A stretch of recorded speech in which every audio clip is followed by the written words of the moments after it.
তো আজকে বিয়ে বাড়ি আছে, ছেলে মেয়েকে যে পড়ায় ঝিমলি, ওর বিয়েতে যাব। আর এই শাড়িটা নতুন, মানে এই শাড়িটা আমাকে দিয়েছে আমার বোন। মানে আমি না নিজের জন্য খুব একটা কিছু কিনি না, সবার জন্য কেনা হয়, তো নিজের জন্য কিছু কিনি না।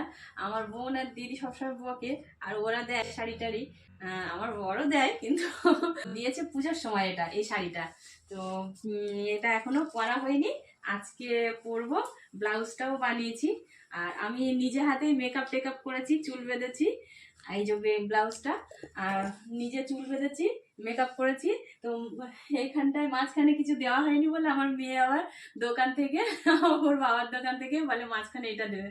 তো ভালো লাগবে নিশ্চয়ই এটা দিলে। আর শাড়িটা পরে কেমন লাগছে সেটা জানাবো, এবার ছেলে মেয়েকেও ড্রেস করাবো।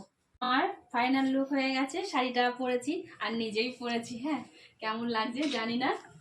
এই যে, আর মেয়েকেও আমি সাজিয়েছি। আর